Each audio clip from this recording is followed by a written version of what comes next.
Imaginen la escena. Ajustan la boya a, digamos, 3 metros. La lanzan con precisión y se sientan a esperar completamente convencidos de que el cebo está ahí abajo, justo en el fondo, tentando a los peces. Ahora y si les digo que en realidad están pescando a 2 metros, o incluso menos, con el cebo flotando inútilmente a medio camino. Hoy vamos a hablar de la gran mentira de la línea de flote. Les prometo que al final de este vídeo entenderán por qué su boya les ha estado engañando durante años, y cómo este simple error es la razón por la que a veces se van a casa con las manos vacías, mientras el pescador de al lado no para de sacar pescado. Antes de empezar, respóndanme en los comentarios. ¿Alguna vez han culpado al clima, a la carnada o a la mala suerte por un día sin picadas? Quizás, solo quizás, la culpa la tenía su propia boya. Esta cuestión de la profundidad es crucial. Es la base de todo, especialmente cuando buscamos peces que se alimentan en el fondo, como las carpas o los sargos. La creencia popular, la que nos enseñaron nuestros padres y abuelos, es simple. Mides la línea con los brazos, la fijas al flotador, y esa es la profundidad. Se ha hecho así durante generaciones, porque parece lógico, es visual. Vemos el flotador en la superficie y asumimos, por pura intuición, que la línea cae en una vertical perfecta hasta el plomo. Pero esa intuición, amigos, es una trampa. Nadie se para a pensar en las fuerzas invisibles que actúan sobre nuestro aparejo una vez que toca el agua. Y es precisamente en ese punto ciego, en esa confianza ciega en un método anticuado, donde se origina uno de los mayores y más frustrantes errores de la pesca deportiva. Empecemos por desmentir el mayor mito de todos, el de la línea vertical. En un mundo perfecto, sin viento y sin una gota de corriente, su línea de pesca caería recta como una plomada de albañil. Podrían lanzar su boya, y la profundidad que marcaron en la orilla sería la profundidad real. Pero ¿cuándo fue la última vez que pescaron en un día así? Prácticamente nunca. La realidad del embalse, del río o incluso de la costa es que siempre hay fuerzas en juego. Imaginen una simple ilustración. Una línea recta que va desde la punta de la caña, pasa por el flotador y llega hasta el plomo en el fondo. Es una imagen idealizada, una fantasía que nos contamos a nosotros mismos para simplificar las cosas. Pero la física no entiende de simplificaciones, y es esa física la que nos está jugando una mala pasada, robándonos picadas sin que nos demos cuenta. Esa línea recta es el objetivo, pero casi nunca la realidad. Ahora, hablemos del primer villano de esta historia, el viento. Incluso una brisa suave que parece insignificante tiene un poder tremendo sobre su aparejo. El viento no solo mueve el agua de la superficie, sino que empuja directamente su flotador. Al desplazar el flotador, aunque sea unos pocos centímetros, la línea que entra en el agua ya no lo hace en un ángulo de 90 grados. Lo hace en un ángulo más abierto. Esto crea una comba, una curva sutil pero importantísima en el tramo de sedal que está fuera del agua. Piensen en ello como si estuvieran intentando colgar un cuadro con un clavo y una cuerda. Si tiran de la cuerda hacia un lado, el cuadro se levanta. Lo mismo le pasa a su plomo. Ese empuje lateral sobre el flotador se traduce inevitablemente en una elevación vertical de su cebo. La línea se tensa en diagonal, no en vertical. El segundo factor, y a menudo el más traicionero, es la corriente submarina. En la superficie, el agua puede parecer un espejo, una calma total, pero debajo, casi siempre hay movimiento. Capas de agua a diferentes temperaturas o la propia forma del fondo generan corrientes que no podemos ver. Esta corriente empuja la parte sumergida de su línea, creando una gran barriga o panza en el sedal. Su flotador está en un punto y su plomo en otro, pero la línea entre ellos no es una recta, es un arco. Cuanto más fina es la línea, más pronunciada es esta curva, y cada centímetro de esa curva es un centímetro que le están robando a la profundidad. Su plomo, que ustedes creen que está anclado en el fondo, en realidad está siendo levantado por esta presión lateral del agua. Cuando combinamos estos dos factores, el viento en la superficie y la corriente bajo el agua, el resultado es un engaño a gran escala. No es una pequeña desviación, es un arco completo. Su línea forma una especie de CE muy abierta desde la boya hasta el plomo. La distancia que recorre el sedal es, efectivamente, de 3 metros, como ustedes marcaron. Pero la distancia vertical real, la profundidad efectiva a la que se encuentra su cebo, puede ser de 2,5 metros, o incluso de 2 metros si las condiciones son adversas.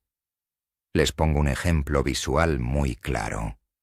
Cojan un trozo de cuerda de 1 metro.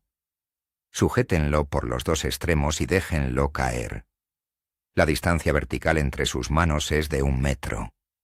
Ahora separen un poco las manos para que la cuerda forme una curva. La cuerda sigue midiendo 1 metro, pero la distancia vertical entre los extremos se ha reducido drásticamente. Eso es exactamente lo que le pasa a su línea en el agua. Las consecuencias de este error son devastadoras para la pesca. Están pescando en tierra de nadie. Se han pasado la mañana observando el fondo, buscando esa zona perfecta donde las carpas ozan en el lodo. Han lanzado su cebo con la esperanza de ponerlo justo delante de sus bocas. Pero en realidad, su cebo está suspendido a 1 metro por encima de sus cabezas, completamente fuera de su campo de visión y de su zona de alimentación. Es como intentar darle de comer a un perro dejando el cuenco en una estantería alta. El pez está ahí, la comida está cerca, pero la presentación es totalmente incorrecta. Y ustedes, en la orilla, se desesperan pensando que no hay peces, cuando en realidad están nadando justo debajo de un cebo inalcanzable. Otro efecto secundario fatal es la falsa señal, o mejor dicho, la ausencia de ella. Una línea con una gran comba es el peor indicador de picada que existe. Imaginen que un pez toma el cebo con delicadeza.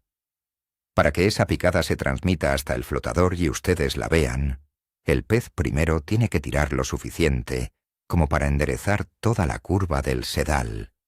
Tiene que vencer la resistencia del agua sobre toda esa barriga de línea. La mayoría de las picadas sutiles, los pequeños toques, se pierden en ese recorrido. El pez toma el cebo, lo escupe, y su flotador ni se ha inmutado. Están perdiendo el 80% de las oportunidades sin siquiera saberlo. Solo las picadas más brutales, las de los peces que se clavan solos y salen huyendo, son las que consiguen mover la boya. Algunos pescadores más experimentados intentan solucionar esto a ojo, añadiendo más profundidad para asegurarse de que el cebo arrastre por el fondo. Piensan, le doy medio metro más y así seguro que llego. Pero esto también es un error de concepto. Con una comba pronunciada en la línea, lo que consiguen es que el plomo sí esté arrastrando por el fondo, pero el anzuelo, que suele estar unos centímetros por encima en el bajo de línea, puede seguir flotando a la deriva. Están arando el fondo con el plomo, espantando a los peces con el ruido y el movimiento, mientras el cebo sigue presentado de forma antinatural. Además, un exceso de línea en el fondo solo aumenta las posibilidades de engancharse en ramas, rocas o vegetación, convirtiendo la jornada en una pesadilla de aparejos rotos. Todo esto nos lleva a lo que yo llamo el ciclo de la frustración. Es un guión que se repite en miles de pescadores cada fin de semana. Llegas al puesto, montas el equipo, mides la profundidad como siempre te han enseñado y lanzas. Pasa 1 hora. Nada. Pasan 2 horas. Nada. Empiezas a dudar de todo. ¿Será la carnada? La cambias. ¿Será el sitio? Te mueves unos metros. ¿Será la presión atmosférica? Miras el móvil. Le echas la culpa al sol, a la luna, al vecino que hizo ruido. A todo, excepto al único factor que está bajo tu control y que probablemente es el verdadero culpable. Una medición de profundidad incorrecta desde el minuto 1. Es un ciclo agotador que te hace perder la confianza y disfrutar menos de la pesca. Entonces, ¿cuál es la solución? Lo primero es desterrar para siempre el método de lanzar y adivinar. Ese método consiste en poner una profundidad que creemos correcta, lanzar y ver cómo se queda el flotador. Si se hunde un poco, quitamos fondo. Si se tumba, le damos más. Es un sistema impreciso, lento, y que depende demasiado de la interpretación. Nos obliga a hacer múltiples lances en la zona de pesca, espantando a los peces antes incluso de empezar. Necesitamos un sistema que sea metódico, preciso, y que nos dé la información correcta al primer intento. Hay que dejar de ser un artista impresionista y empezar a ser un ingeniero de la pesca. La precisión es la clave que separa al aficionado del experto. La herramienta que va a cambiarles la vida se llama plomo de sonda. No es solo para los pescadores de carp fishing con sus equipos sofisticados. Cualquier pescador de flotador debería tener uno en su caja. Puede ser un plomo específico con una forma de pera y un pequeño aro en la base para detectar el tipo de fondo, o simplemente un plomo pesado, de unos 30 o 40 gramos, mucho más pesado de lo que usarían normalmente para pescar. El objetivo de este peso extra es simple, pero genial. Su peso vence la fuerza del viento y de la corriente, asegurando que la línea que va desde el flotador hasta él caiga lo más vertical posible. Este plomo no miente. Es nuestro ancla a la realidad, nuestra cinta métrica de confianza. El proceso es metódico. Primero quiten el bajo de línea con el anzuelo. No queremos enganchar nada. En su lugar coloquen únicamente el plomo de sonda pesado al final de la línea principal. Ahora calculen a ojo una profundidad que crean superior a la real en su zona de pesca y ajusten el nudo de tope del flotador a esa medida. Por ejemplo, si creen que hay 3 metros, pónganlo a 4. Y ahora realicen el primer lance, apuntando a la zona exacta donde quieren que repose su cebo. Dejen que el plomo se hunda por completo. No se preocupen por la picada. Ahora mismo solo estamos midiendo. Estamos haciendo el trabajo de un topógrafo. Ahora viene el momento de la verdad, la lectura del flotador. Una vez el plomo ha tocado fondo, observen atentamente su boya. Aquí solo hay 3 posibilidades. Primera, si el flotador se hunde por completo, significa que la profundidad que han puesto es menor que la real. El plomo no llega al fondo y arrastra la boya hacia abajo. Segunda, si el flotador se queda tumbado de lado en la superficie, significa que han puesto demasiada profundidad. El plomo está en el fondo, pero hay un exceso de línea floja entre él y la boya. Y tercera, el objetivo. Si ven solo la punta de la antena, perfectamente vertical, asomando por el agua. El proceso de ajuste es la parte más importante. Digamos que en el primer lance, el flotador se ha quedado tumbado. Eso significa que hay que reducir la profundidad. Pero no lo hagan a lo loco. Recojan la línea y desplacen el nudo de tope hacia abajo. pero solo unos 10 o 15 centímetros, no más, y vuelvan a lanzar exactamente al mismo sitio. Repitan la operación. Si sigue tumbado, vuelvan a reducir un poco más. Si en algún momento se hunde, es que se han pasado. Entonces, suban el nudo unos pocos centímetros. Es un juego de pequeños ajustes, de ir acorralando la medida exacta. La paciencia aquí es fundamental. Cada lance es una nueva pieza de información que nos acerca a la profundidad perfecta. Llegará un momento en que, tras varios ajustes, conseguirán el punto dulce. Lanzarán el plomo, éste se hundirá, y el flotador se levantará lentamente hasta quedar perfectamente erguido, mostrando solo la punta de su antena de color. Ni un milímetro más, ni un milímetro menos.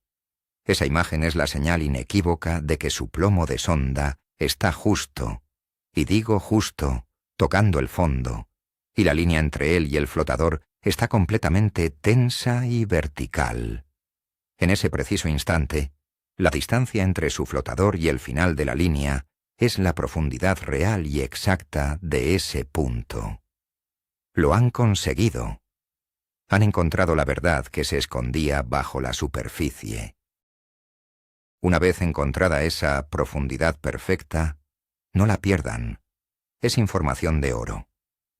Antes de recoger, pueden hacer una marca en su línea con un rotulador específico para sedal, o, un truco más sencillo, usar el clip de línea que traen la mayoría de carretes.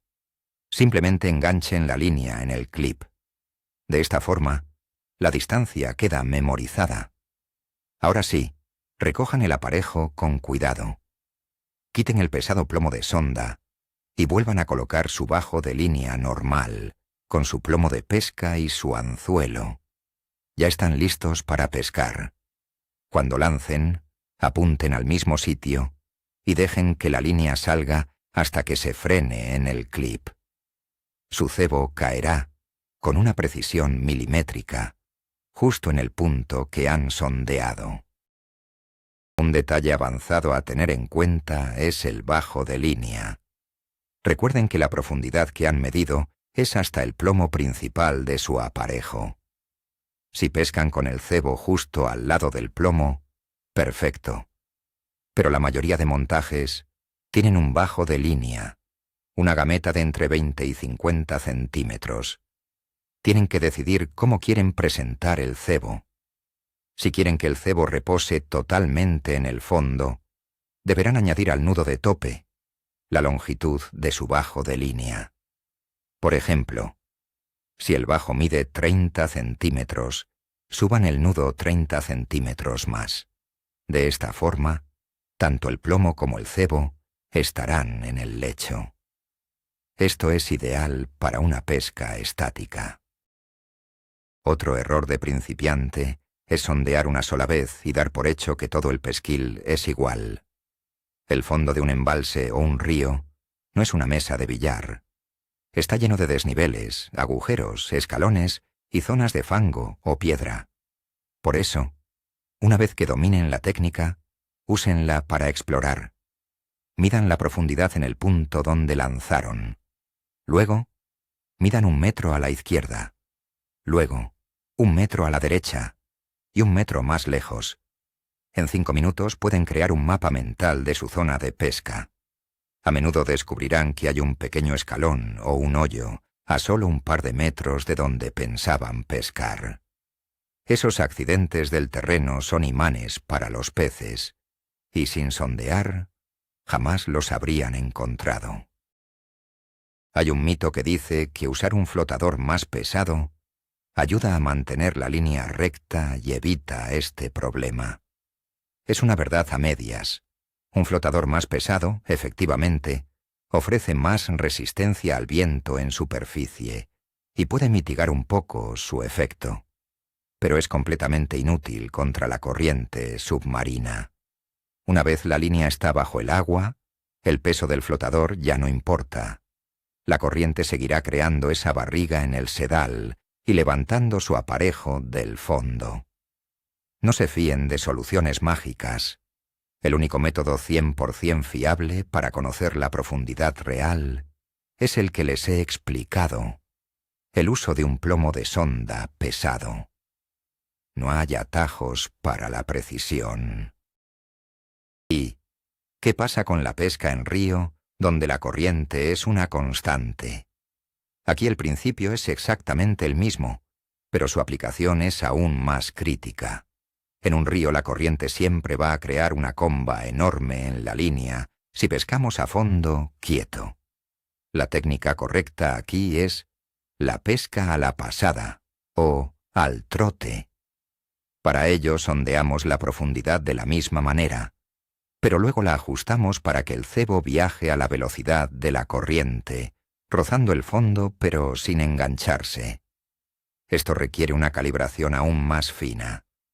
Un error de 10 centímetros aquí puede significar la diferencia entre una pasada limpia y natural y un enganche seguro en cada lance. La sonda es, si cabe, más importante en aguas corrientes. En definitiva, lo que les propongo no es solo una nueva técnica, es un cambio de mentalidad. Es pasar de la pesca basada en la suposición y la costumbre a una pesca basada en la certeza y la información. Dejen de ser pescadores pasivos que lanzan y esperan que la suerte les sonría. Conviértanse en pescadores activos, que leen el agua, que miden, que entienden lo que ocurre bajo la superficie. Dedicar los primeros 5 minutos de su jornada a sondear correctamente la profundidad es la mejor inversión de tiempo que pueden hacer. Les aseguro que los resultados hablarán por sí solos. Dejarán de preguntarse por qué no pican y empezarán a entender exactamente por qué sí lo hacen. Para resumir, hemos visto que la imagen idílica de una línea recta cayendo desde nuestra boya es casi siempre una mentira. El viento y, sobre todo, la corriente submarina crean un arco invisible en el sedal que levanta nuestro cebo del fondo, dejándolo suspendido lejos de los peces. El momento clave, el gran ajá de todo esto, es darse cuenta de que la solución es increíblemente simple. Usar un plomo pesado para medir la profundidad real antes de empezar a pescar. Es un gesto que no lleva más de 5 minutos. 5 minutos que transforman una jornada de pesca basada en la suerte en una basada en la precisión. Esto puede cambiar por completo su enfoque, dándoles el control y la confianza que necesitan. Dejarán de dudar de su cebo o de su anzuelo, porque sabrán con total certeza que su presentación es perfecta. Muchísimas gracias por haber visto el vídeo hasta el final. Si esta información les ha abierto los ojos, por favor, dejen un buen me gusta y suscríbanse al canal para no perderse más secretos como este. Y ahora, lanzo una pregunta para que debatamos en los comentarios. ¿Cuál es ese truco del abuelo o esa costumbre para medir la profundidad que siempre han usado? Compártanlo sin miedo y veamos cuántos mitos podemos romper juntos. Nos vemos en el agua.